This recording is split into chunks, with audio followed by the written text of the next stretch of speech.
Hi, welcome back. നമ്മൾ approximation methods ആണ് discuss ചെയ്തുകൊണ്ടിരിക്കുന്നത്. അതിൽ രണ്ട് മെത്തേഡ് ഉള്ളതിൽ ഒരെണ്ണം നമ്മൾ ചെയ്തു, പെർട്ടർബേഷൻ മെത്തേഡ്. രണ്ട് പാർട്ടായിട്ട് വീഡിയോസ് അപ്ലോഡ് ചെയ്തിട്ടുണ്ട്, നമുക്ക് വാച്ച് ചെയ്യാം. ഇന്ന് നമ്മൾ ഡിസ്കസ് ചെയ്യുന്നത് വേരിയേഷൻ മെത്തേഡാണ്.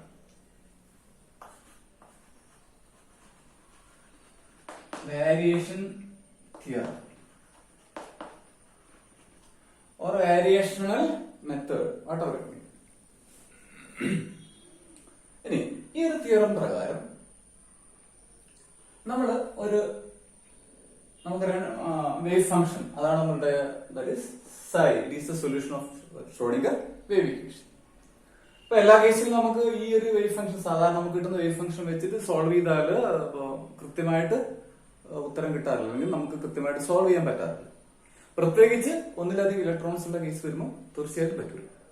ഓക്കെ, അപ്പൊ അങ്ങനെയാകുമ്പോ നമ്മൾ ഇവിടെ ഈ ഒരു വേവ് ഫംഗ്ഷൻ പകരം, അല്ലെങ്കിൽ അത് ഒരു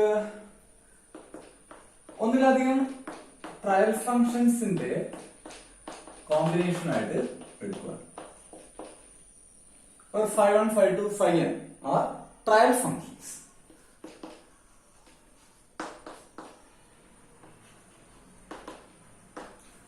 അപ്പൊ അതൊന്നും കിട്ടും, ട്രയൽ ഫംഗ്ഷൻ ആണ് എന്ന് പറഞ്ഞാൽ നമ്മൾ ആദ്യം φ1 അല്ലെങ്കിൽ ആ ഒരു ഫംഗ്ഷൻ എടുക്കുന്നു, അത് സോൾവ് ചെയ്യുന്നു, ദെൻ അടുത്തത് എടുക്കുന്നു, വീണ്ടും സോൾവ് ചെയ്യുന്നു. അങ്ങനെ റിപ്പീറ്റഡ് ആയിട്ടൊരു ഇറ്ററേറ്റീവ് മെത്തേഡിൽ നമ്മൾ കണ്ടിന്യൂ ചെയ്തുകൊണ്ടിരിക്കും. എവിടം വരെ നമ്മൾ ഈ പ്രോസസ് കണ്ടിന്യൂ ചെയ്യും? നമുക്ക് കൃത്യമായിട്ട് നമ്മളുടെ ഒറിജിനൽ ഗ്രൗണ്ട് സ്റ്റേറ്റ് വാല്യൂ, എനർജിയുടെ ലോവസ്റ്റ് വാല്യൂവിന് കമ്പയറബിൾ ആയിട്ടുള്ള എനർജി കിട്ടുന്നത് വരെ നമ്മൾ ഈ പ്രോസസ് തുടർച്ചയായിട്ട് കണ്ടിന്യൂ ചെയ്യും. അതുകൊണ്ടാണ് ട്രയൽ ഫംഗ്ഷൻ ആവുന്നത്. അപ്പൊ ട്രയൽ ഫംഗ്ഷൻ എടുക്കുന്നു, നമ്മൾ ഷ്രോഡിംഗർ വേവ് ഇക്വേഷൻ അപ്ലൈ ചെയ്തിട്ട് സോൾവ് ചെയ്യുന്നു, നമുക്ക് എനർജി കിട്ടുന്നു. ചിലപ്പോൾ അത് വളരെ വലിയ വ്യത്യാസമുള്ള എനർജി ആയിരിക്കും, അപ്പം കളയുന്നു, അടുത്തത് എടുക്കുന്നു. അങ്ങനെ ഇറ്ററേറ്റീവ് ആയിട്ട് തുടർച്ചയായിട്ട് പ്രോസസ് ചെയ്ത് നമുക്ക് ലോവസ്റ്റ് ആയിട്ടുള്ള എനർജി കിട്ടും. But that from this equation. പക്ഷെ ആ എനർജി പോലും നമ്മുടെ ഒറിജിനൽ ഗ്രൗണ്ട് സ്റ്റേറ്റ് എനർജിക്ക് കമ്പയറബിൾ ആയിരിക്കും, ഒരുപാട് വ്യത്യാസം പാടില്ല. അപ്പൊ ആദ്യം നമ്മൾ ഒരു ട്രയൽ ഫംഗ്ഷൻ കണ്ടെത്തും, എന്നിട്ട് ഇറ്ററേറ്റീവ്ലി അത് ഷ്രോഡിംഗർ വേവ് ഇക്വേഷൻ വെച്ചിട്ട് സോൾവ് ചെയ്തെടുക്കും, അല്ലെങ്കിൽ എനർജി കണ്ടുപിടിക്കും. അത് സബ്സ്റ്റിറ്റ്യൂട്ട് ചെയ്ത് അടുത്ത് കണ്ടുപിടിക്കും, അങ്ങനെ സബ്സ്റ്റിറ്റ്യൂട്ട് ചെയ്ത് അടുത്ത് കണ്ടുപിടിക്കും, അത് സബ്സ്റ്റിറ്റ്യൂട്ട് അടുത്ത് കണ്ടുപിടിക്കും. അങ്ങനെ ലോവസ്റ്റ് കിട്ടുന്നത് വരെ, എനർജി മിനിമൈസ് ചെയ്യുന്നത് വരെ നമ്മൾ ഈ പ്രോസസ്സ് തുടർച്ചയായിട്ട് കണ്ടിന്യൂ ചെയ്തുകൊണ്ടിരിക്കും. റൈറ്റ്? എന്നിട്ട് നമുക്കൊരു എനർജി കിട്ടും, ഇ. അർത്ഥം ഈ എനർജി എന്ന് പറയുന്നത് sometimes it is represented as E bar. നമുക്ക് തൽക്കാലം ഇ എന്നിടാം. ഇവിടെ ഞാൻ ജസ്റ്റ് ഇ എന്നിടുന്നത് it is the energy calculated from this trial functions. Okay, and that energy will be greater than original ground state energy. അതാണ് theorem പറയുന്നത്. നമ്മൾ എന്തൊക്കെ ചെയ്തിട്ട് എനർജി കണ്ടുപിടിച്ചാലും ആ കിട്ടുന്ന എനർജിയും ഒറിജിനൽ ഗ്രൗണ്ട് സ്റ്റേറ്റ് എനർജിയെക്കാളും അല്പം കൂടുതലായിരിക്കും. എന്ന് പറഞ്ഞാല് ഇതിനേക്കാളും കുറഞ്ഞ ഒരു energy, that is E less than E0 എന്ന് പറയുന്ന എനർജി ഈ വഴിയിൽ അല്ലെങ്കിൽ പോസിബിൾ അല്ല എന്നുള്ളതാണ്. ഇങ്ങനെ കണ്ടീഷൻ പോസിബിൾ അല്ല. So the energy calculated using these trial wave functions or the energy calculated using this trial function is greater than the original ground state energy of the system. Okay, അപ്പൊ E0 കൂടുതലായിരിക്കും E എപ്പോഴും. പക്ഷെ ഒരു കാര്യം ഓർത്തോളാം, E എന്ന് പറയുന്നത് E0 ആയിട്ട് comparable ആയിരിക്കണം, അല്ലാതെ ഗ്രേറ്റർ എന്ന് പറഞ്ഞാൽ എന്തോ. ഫോർ എക്സാമ്പിൾ, ഒരു ഹൈപ്പോത്തറ്റിക്കൽ എക്സാമ്പിൾ എടുത്താൽ 10 ജൂൾ ആണ് നമ്മളുടെ E0 എന്ന് വിചാരിക്കും. E0 ഗ്രൗണ്ട് സ്റ്റേറ്റ് എനർജി വരെ suppose it is 10 joule, just an assumption. അങ്ങനെയാണെങ്കിൽ ഗ്രേറ്റർ ദാൻ 10 എന്ന് പറയുമ്പോൾ ഏത് വാല്യൂ ആവും? 1000 എടുത്താലും ഗ്രേറ്റർ ദാൻ 10 ആണ്, 100 എടുത്താലും ഗ്രേറ്റർ ദാൻ 10 ആണ്, 11 എടുത്താലും ഗ്രേറ്റർ ദാൻ 10 ആണ്. അപ്പൊ നമ്മൾ ഏതെടുക്കും? 11 എടുക്കും, അല്ലെങ്കിൽ കുറച്ചും കൂടി താഴെ 10.25 കിട്ടിയോ, നമ്മൾ ആ കാര്യമായിരിക്കും സെലക്ട് ചെയ്യുന്നത്. അപ്പൊ ഇത് ഗ്രേറ്റർ ദാൻ എന്ന് വെച്ചിട്ട് ഒരുപാട് ഹ്യൂജ് ഡിഫറൻസ് ഉള്ള വാല്യൂ നമ്മൾ എടുക്കും എന്നല്ല പറയുന്നത്. നമ്മുടെ ഒറിജിനൽ വാല്യൂ ഏതാണോ അതിന് കമ്പയറബിൾ ആയിട്ടുള്ള വാല്യൂ മാത്രം നമ്മൾ എടുക്കും. ഓക്കെ, സോ എനിവേ എങ്ങനെ കാൽക്കുലേറ്റ് ചെയ്താലും calculate energy that is expectation value of energy is greater than original value. അതാണ് വേരിയേഷൻ തിയറം പറയുന്നത്. നമുക്ക് ഇതെങ്ങനെ പ്രൂവ് ചെയ്യാൻ നോക്കാം. ഓക്കെ, വളരെ എളുപ്പത്തിൽ കഴിയുന്ന പ്രൂഫാണ്.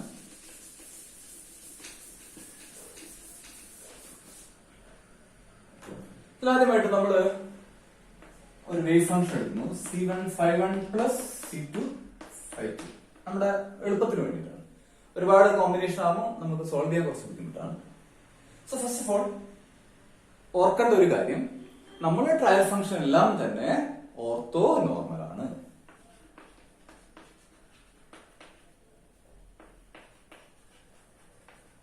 ഓർത്തോ നോർമൽ എന്താണെന്ന് നമുക്കറിയാം. നോർമലൈസ്ഡ് ആണ്, ഓർത്തോഗണൽ ആണ്. ഓക്കെ, നോർമലൈസ്ഡ് ആണ്, ഓർത്തോഗണലും ആണ്. അപ്പൊ നമ്മൾ integrate suppose ψ1 star ψ1 d2 is equal to 1. അതാണ് നമ്മുടെ നോർമലൈസേഷൻ കണ്ടീഷൻ. നമ്മൾ ഇവിടെ അപ്ലൈ ചെയ്താല് integral C1 φ1 plus C2 φ2 square d2 is equal to 1. അതാണ് കിട്ടുക അല്ലെ. ψ1 square simply it is ψ square d2 is equal to 1. അതിന് പകരം നമ്മൾ ഈ C1 φ1 ഇത് എക്സ്പാൻഡ് ചെയ്താൽ എന്താണ് കിട്ടുക? C1 square integral φ1 square d2 plus C2 square φ2 square d2 sorry integral ഉണ്ട്, ഇന്റഗ്രൽ φ2 സ്ക്വയർ d2 പ്ലസ് പിന്നെ a പ്ലസ് b whole square 2C1 C2 integral φ1 φ2 d2 is equal to 1. Orthonormal ആണ്, so it is normalized. So φ1 square d2 is equal to 1. That is C1 square plus φ2 square d2 is also 1. So this term become C2 square plus φ1 φ2, since it is orthogonal, this φ1 φ2 is equal to 0. So this term become 0, which is equal to 1. That means C1 square plus C2 square is equal to 1. Coefficient value നമുക്ക് അങ്ങനെ കണ്ടുപിടിക്കാം. ഈ C1 C2 C3 Cn ഈ രീതിയിൽ നോർമലൈസേഷനിലൂടെ നമുക്ക് എന്ത് ചെയ്യാം? ആ വാല്യൂ കണ്ടുപിടിക്കാം. So C1 square plus C2 square is 1. ഒരു കാര്യം കൂടി ഓർക്കണം, ഇത് സ്ക്വയർ ആണ്.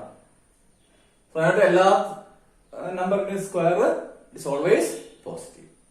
അപ്പൊ C1 സ്ക്വയർ C2 സ്ക്വയർ ഒക്കെ എന്തായിരിക്കും? പോസിറ്റീവ് ആയിരിക്കും. അപ്പൊ ആ കാര്യം ഒന്ന് ഓർത്ത് വെച്ചേക്കാം, നമുക്ക് പിന്നീട് ആവശ്യമുണ്ട്. ഓക്കെ, ഇനി നമ്മള് ഈ ഒരു വാരിയേഷൻ തിയറത്തിൽ ആദ്യം ചെയ്യുന്ന first select a trial function. Okay, then calculate the energy. ഇവിടെ ഞാൻ C1 സ്ക്വയർ C2 സ്ക്വയർ കണ്ടുപിടിച്ചെന്നുള്ളൂ. നെക്സ്റ്റ് സ്റ്റെപ്പ് എന്ന് പറയുന്നത് എനർജി കണ്ടുപിടിക്കാൻ. നമുക്കറിയാം ക്വാണ്ടം മെക്കാനിക്സിന്റെ പോസ്റ്റുലേറ്റ്സ് അറിയാം. Third postulate expectation value is equal to integral psi star h cap psi d2 divided by integral psi star psi d2. That expectation value. Okay. Energy. നമ്മള് ഈ postulate ഉപയോഗിച്ചിട്ട് അല്ലെങ്കിൽ ഈ ഇക്വേഷൻ ഉപയോഗിച്ചിട്ട് എനർജി കണ്ടുപിടിക്കുകയാണ്. പക്ഷെ ഓർത്തോളം, energy കണ്ടുപിടിക്കാൻ നമ്മൾ എന്താ ചെയ്യുന്നത്? നമ്മളുടെ പുതിയ ട്രയൽ ഫംഗ്ഷൻ ആണ് സബ്സ്റ്റിറ്റ്യൂട്ട് ചെയ്യുന്നത്. ഓക്കെ, സൈ അല്ല, പകരം ഈ ട്രയൽ ഫംഗ്ഷൻ സബ്സ്റ്റിറ്റ്യൂട്ട് ചെയ്യും. അപ്പൊ നമുക്ക് എന്ത് കിട്ടും? E is equal to integral C1 φ1 plus C2 φ2. ഇവിടെ എഴുതിയ തീരില്ല, താഴെ E is equal to integral C1 φ1 plus C2 φ2 h cap C1 φ1 plus C2 φ2 d2 divided by integral C1 φ1 plus C2 φ2 whole square d2. നമ്മൾ നേരത്തെ കണ്ടുപിടിച്ചിട്ടുണ്ട് C1 ϕ1 plus C2 ϕ2 whole square d2 is equal to C1 square plus C2 square. Okay, ഇനി നമ്മളൊന്ന് expand ചെയ്യാം. Expand ചെയ്താല്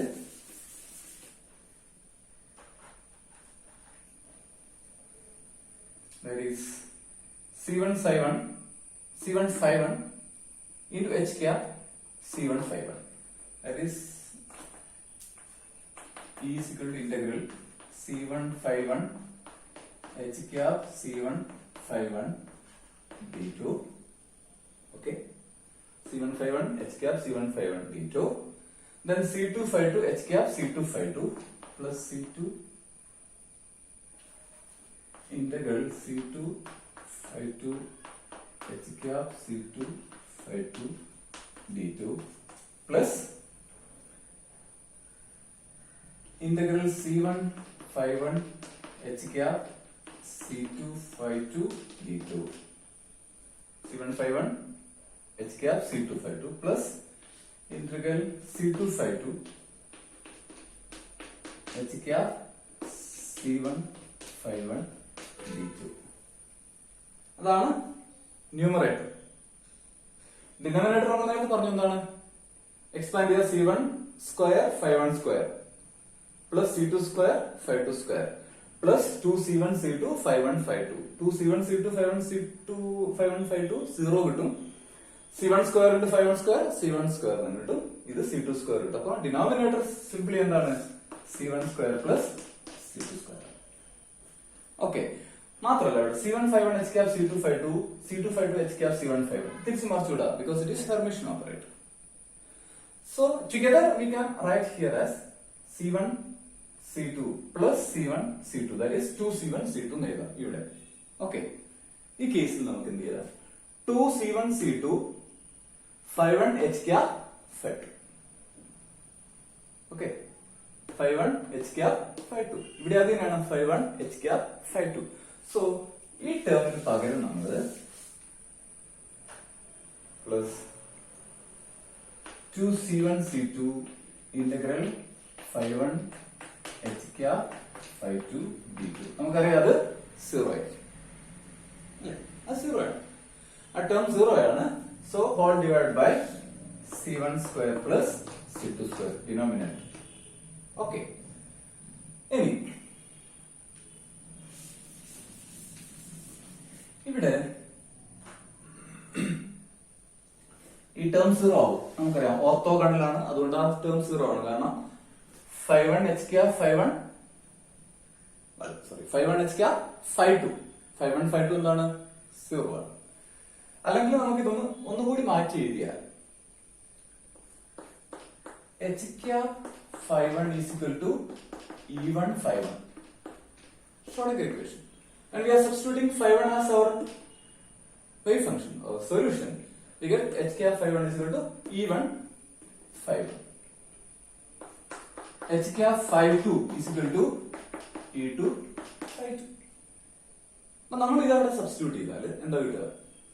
നോക്കൂ, C1 ϕ1 ഇവിടെ 2 C1 ഉണ്ട്. So C1 square പുറത്തേക്ക് എടുക്കുന്നു.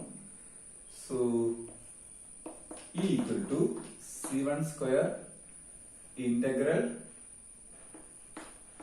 ϕ1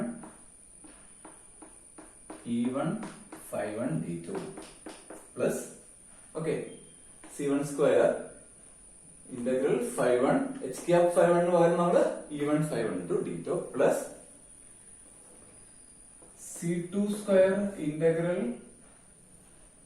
ϕ2 E2 ϕ2 d2 divided by C1 square plus C2 square. ഇത് 0 ആണ്. ഇവിടെ നമുക്ക് എന്ത് ചെയ്യാം? ഈ സൈഡ് ഇടാം. സോറി, ഈ ϕ2 ഇടുമ്പോ ഈ പുറത്തേക്ക് എടുത്താൽ ϕ1 into ϕ2 0 അത് കിട്ടും. ഓർത്തോഗണൽ ആയതുകൊണ്ട് ആ പാർട്ട് 0 ആണ്. So we get E is equal to C1 square ϕ1 E1 ϕ1 ϕ2 E2 ϕ2. ഇനി ഇവിടെ നമ്മള് E1 നമുക്കറിയാം എനർജി കോൺസ്റ്റന്റ് വാല്യൂ നമ്മൾ പുറത്തേക്ക് എടുക്കുന്നു. So C1 square E1 integral ϕ1 into ϕ1 that is ϕ1 square d2 plus C2 square E2 integral phi2 into phi2 square d2 divided by c1 square plus c2 square. Okay. Any phi1 square, since it is normalized, phi1 square d2 is equal to 1, phi2 square d2 is equal to 1, so we get E equal to c1 square e1 plus c2 square e2 divided by c1 square plus c2 square. Actually E is equal to ഇത് 1 ആണ് നമുക്കറിയാം, ഇത് 1 ആണ് അല്ലേ, ഇത് 1 ആണ്. So actually E is equal to c1 square e1 plus c2 square e2. ഇതാണ് നമ്മുടെ ടോട്ടൽ എനർജി വാല്യൂ വരുന്നത്. ഈ ഒരൊറ്റ ഇക്വേഷൻ തന്നെ മനസ്സിലാക്കാം, ഈ സീറോനേക്കാളും കൂടുതലായിരിക്കും ഇ എന്ന് പറയാം. ഓക്കെ, ഈ സീറോനേക്കാളും കൂടുതലായിരിക്കും E, that is E is greater than E zero. പക്ഷെ നമുക്കൊന്ന് ചെയ്തു നോക്കാം. നമ്മുടെ variation theorem, that is the calculated energy, expectation value of energy is always greater than the original value എന്ന് പറയുന്ന ആ തിയറം പ്രൂവ് ചെയ്യണം. ഇതാണ് നമ്മുടെ theorem, E is greater than E zero. നമുക്ക് പ്രൂവ് ചെയ്യണം. ഇനി ഇ സീറോ നമുക്കൊരു ഗ്രൗണ്ട് സ്റ്റേറ്റ് എനർജി അല്ലെ, തീർച്ചയായിട്ടും E1നേക്കാളും E2നേക്കാളും കുറവായിരിക്കും. റൈറ്റ്? ഇനി ഇനേക്കാളും കൂടുതലാണോ കുറവാണോ എന്ന് അറിഞ്ഞു നോക്കാം. നമുക്ക് ഇങ്ങനെ ഒരു equation, E minus E0, E is the expectation value obtained using our trial function. അപ്പൊ E minus E0 പോസിറ്റീവ് ആണെങ്കിൽ എന്താ അർത്ഥം? E minus E0 പോസിറ്റീവ് ആണെങ്കിൽ എന്താ അർത്ഥം? E is greater than E0. E minus E0 negative ആണെങ്കിൽ ഉറപ്പിക്കാം E is less than E0. അപ്പൊ E minus E0 നമുക്ക് ഇവിടെ ചെയ്തിട്ട് പോസിറ്റീവ് വാല്യൂ കിട്ടുമെന്ന് നോക്കാം. അങ്ങനെയാണെങ്കിൽ നമുക്ക് ഉറപ്പിക്കാം E is greater than E0 ആയിരിക്കും. Okay, so writing this equation as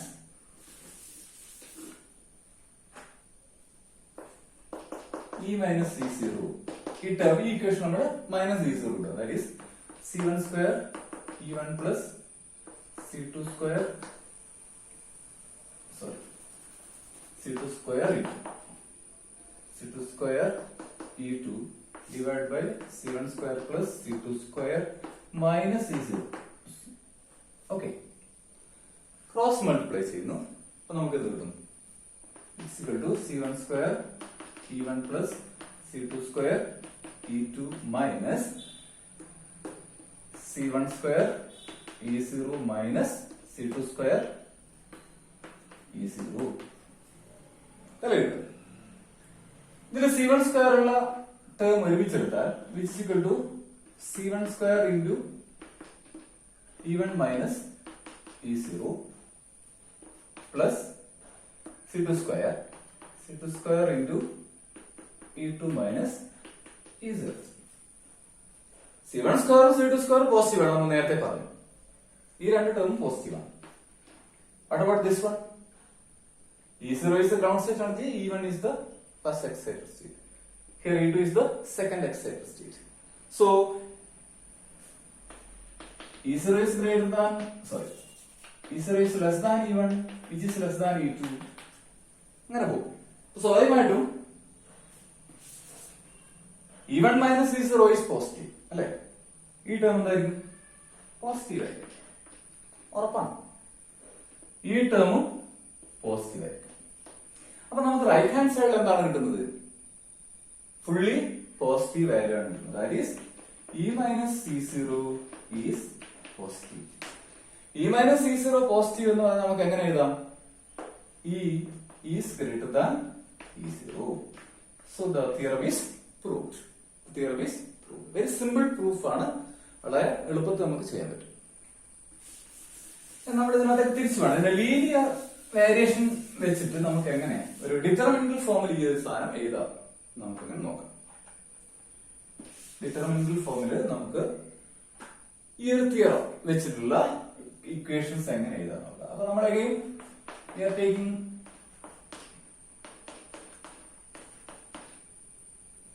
രണ്ട് ഫംഗ്ഷനുകൾ, ട്രയൽ ഫംഗ്ഷനുള്ള ഒരു വേവ് ഫംഗ്ഷൻ എടുക്കുകയാണ്. So E which is equal to integral C1 phi1 plus C2 phi2 h cap C151 plus C252 d2 divided by integral C151 plus C252 whole square d2. നമ്മൾ simplify ചെയ്യുന്നതിന് മുന്നേ നമുക്ക് ആദ്യം expand ചെയ്യാം. ഞാൻ നേരത്തെ പറഞ്ഞത് C151 h cap C151 which is equal to integral C151 h cap C151 d2 plus C252 h cap C252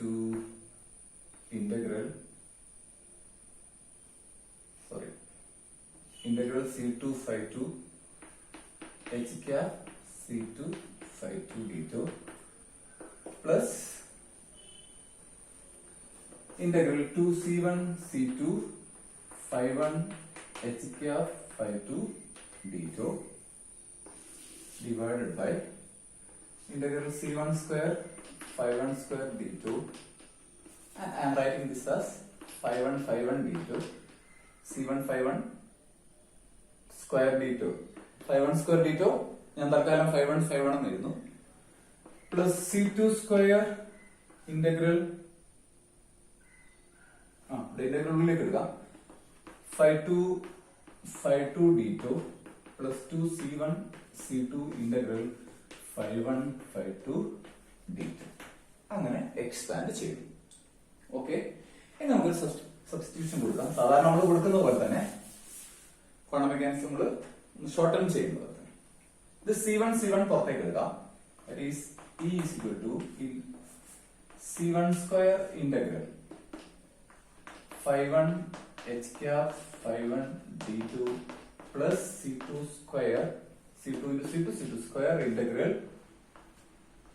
52 h cap 52 d2 plus 2C1 C2 integral all space 51 h cap 52 d2 divided by C1 square integral 51 square 51 d2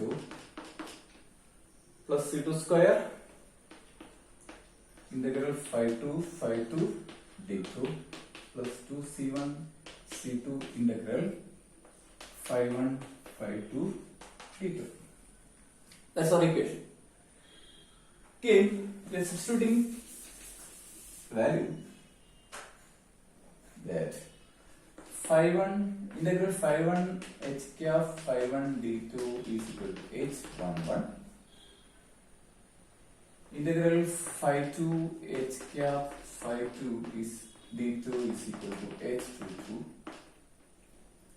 integral 51 h cap 52 d2 is equal to integral 52 h cap 51 d2 is equal to h12 h21 because it is Hermitian തിരിച്ചു മറിച്ച് നമുക്ക് എഴുതാം. Okay, 52 h cap 51 എന്ന് പറയുന്നു 51 h cap 52 എന്ന് പറയുന്നത് same ആണ്. So h12 is equal to h21.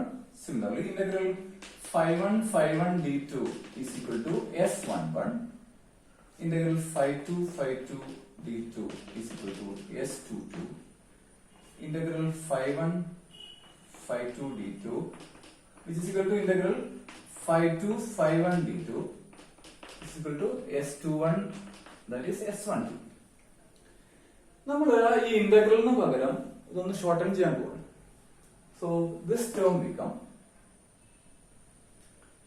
E is equal to C1 square h11 plus C2 square h22 plus 2C1 C2 h21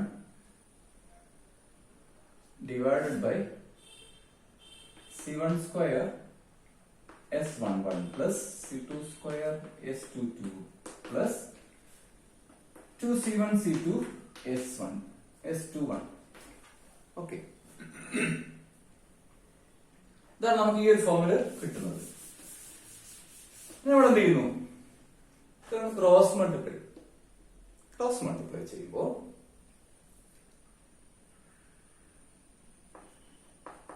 E into C1 square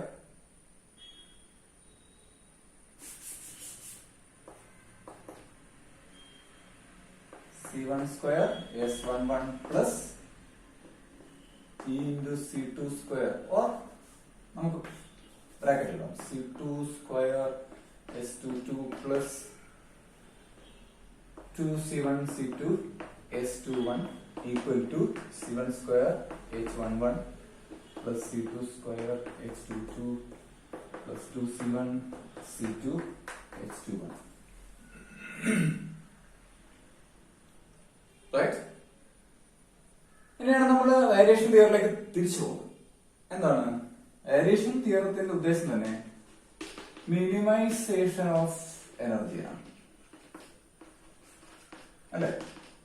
നമ്മൾ ഓരോ trial function എടുക്കും, minimise ചെയ്ത് കൊണ്ടുവരും. എവിടെ വരെ കൊണ്ടുവരും? നമ്മുടെ ഒറിജിനൽ ലോവസ്റ്റ് വാല്യൂ ഏതാണോ അതിനടുത്ത് എത്തുന്നത് വരെ കൊണ്ടുവരും. അപ്പൊ മിനിമൈസേഷൻ ഓഫ് എനർജിയാണ്. But to obey this minimization of energy, then the energy differential, that is dou E by dou C1 should be equal to 0. That is when we are differentiating this energy with respect to C1, the delta value will be equal to 0. Similarly, dou E by dou C2 also equal to 0. In other words, dou E by dou C3 is equal to 0, so and so and so. Generally, dou E by dou Cn is equal to 0. അതാണ് നമ്മുടെ മിനിമൈസേഷന്റെ condition എന്ന് പറയുന്നത്. Energy മിനിമൈസേഷന്റെ condition ഇതാണ്. നമ്മൾ ഇവിടെ അത് apply ചെയ്യും. എന്ത് ചെയ്യുന്നു? നമ്മൾ ഈ എനർജിയെ വിത്ത് റെസ്പെക്ട് ടു C1 ആദ്യം ഡിഫറൻഷിയേറ്റ് ചെയ്യുന്നു, ദെൻ അടുത്ത സ്റ്റെപ്പില് with respect to C2 differentiate ചെയ്യും. അപ്പൊ നമുക്ക് എന്ത് കിട്ടും?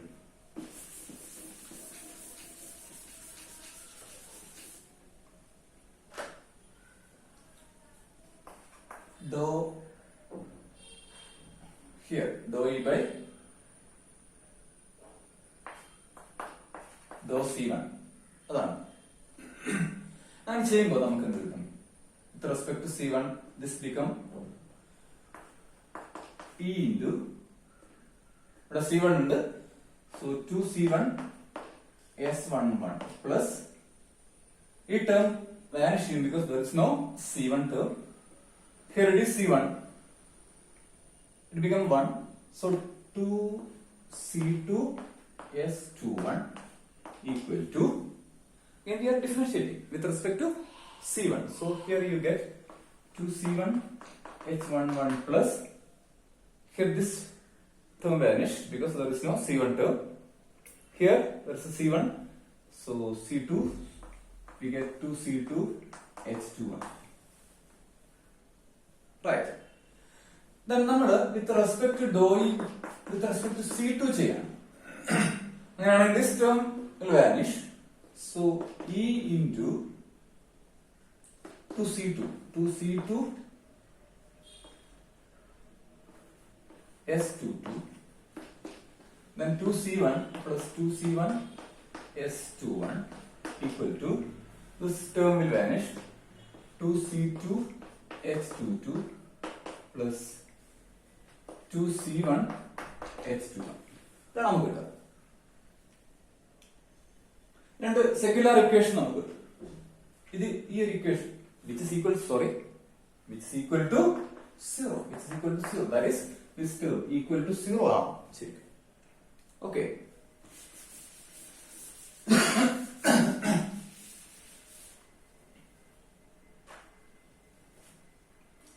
ഇനി ഇവിടെ നമുക്ക് C1 ടേം ഒരുമിച്ചെടുക്കാം. C1 ടേം എല്ലാത്തിലും 2 ഉണ്ട്, അതുകൊണ്ട് നമുക്ക് ഡിവൈഡഡ് ത്രൂ ഔട്ട് ബൈ 2, അപ്പൊ നമുക്ക് 2 ഒഴിവാക്കാം. റൈറ്റ്? എന്നിട്ട് C1 ടേം ഒരുമിച്ച് എഴുതിയാൽ C1 into H11 minus E into S11 plus, right, this term minus this term. Okay, 2 ഇല്ല because എല്ലാ ടേമിലും 2 ഉള്ളതുകൊണ്ട് 2 കൊണ്ട് ഡിവൈഡ് ചെയ്താൽ ആ 2 ഒഴിവാകും. Plus C2 term, that is C2 into H21 minus S21, sorry, E into S21 ES21 is equal to 0. This equation become 2c1 es11 plus 2c2 es21. അതില് 2 പോയാൽ c1 into es11, c1 into es11, c2 into es21. So minus 0 നമുക്ക് അങ്ങനെ കിട്ടും. രണ്ടാമത്തെ ടേമിൽ അതേപോലെ തന്നെ c1 term ഏതാണ്? h21 minus e into s21 plus c2 into h22 minus es into es22 is equal to 0. Right. നമുക്ക് ഇങ്ങനെ ഒരു സെക്യുലർ ഇക്വേഷൻ കിട്ടുമ്പോൾ നമുക്കറിയാം c1 c2 c1 plus c2 c1 plus c2 അത് കോഎഫിഷ്യന്റ് ഒരിക്കലും 0 ആവുന്നില്ല. പിന്നെ എന്ത് 0 ആവണം? ഈ ടേംസ് 0 ആവണം അല്ലെ? ഈ ടേംസ് 0 ആവണം. That is h11 minus es11 plus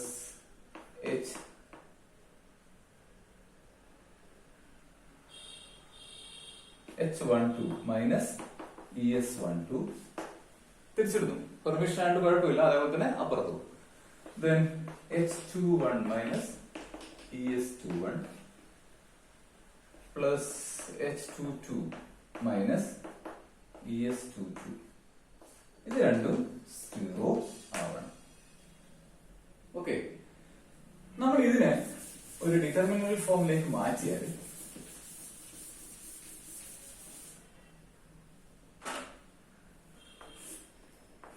h11 minus es11,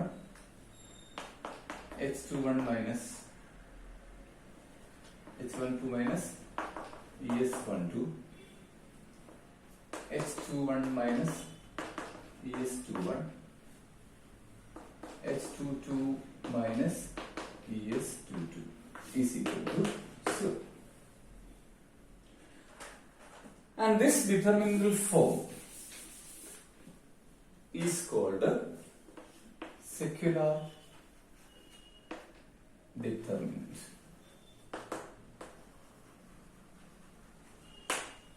Secular determinant ഈ ഒരു ഫോമിലേക്ക് ഇനി നമുക്ക് എന്താ പറയാ,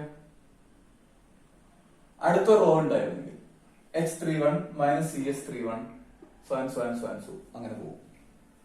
ഓക്കെ, അപ്പൊ നമുക്ക് എന്താ പറയാ, psi is equal to c151 plus c252 plus c353 plus cn5n ഉണ്ടെങ്കിൽ നമുക്ക് ജനറൽ ആയിട്ട് സെക്യുലർ ഡിറ്റർമിനന്റ് എങ്ങനെ എഴുതാം?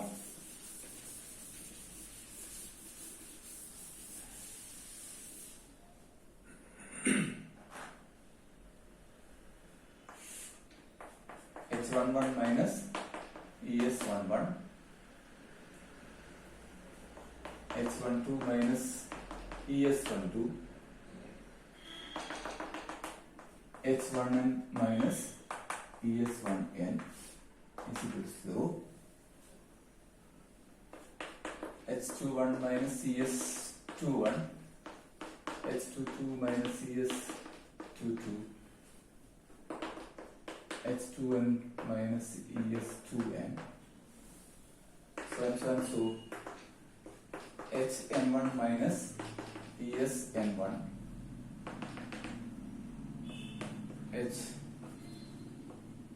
hn2 minus esn2, hnn minus esnn. General ആയിട്ട് അങ്ങനെ ചെയ്തു. And it is known as secular determinant. അപ്പൊ നമുക്ക് വേരിയേഷൻ തിയറം പ്രകാരം സെക്യുലർ ഡിറ്റർമിനന്റ് കിട്ടും. ഇപ്പോ മിക്കവാറും രണ്ട് ട്രയൽ ഫംഗ്ഷൻ ഉള്ളതാണെങ്കിൽ മൈനസ് ചെയ്ത് നമുക്ക് അതിന്റെ എനർജി വാല്യൂ കണ്ടുപിടിക്കാം. അങ്ങനെ കണ്ടുപിടിക്കുന്ന എനർജി വാല്യൂ എപ്പോഴും എന്താണ്, മിനിമൈസേഷൻ ഓഫ് എനർജി എന്ന് പറയുന്ന കണ്ടീഷൻ സാറ്റിസ്ഫൈ ചെയ്യണം. അങ്ങനെ കിട്ടുന്ന എനർജി എപ്പോഴും ഗ്രേറ്റർ ദാൻ E0 ആയിരിക്കും. ഇതാണ് വേരിയേഷൻ തിയറം പറയുന്നത്. അപ്പൊ അതിന്റെ പ്രൂഫും അതിന്റെ സെക്യുലർ ഡിറ്റർമിനന്റ് ഫോമുമാണ് പറഞ്ഞിരിക്കുന്നത്. Hope the point is clear. Thank you for watching.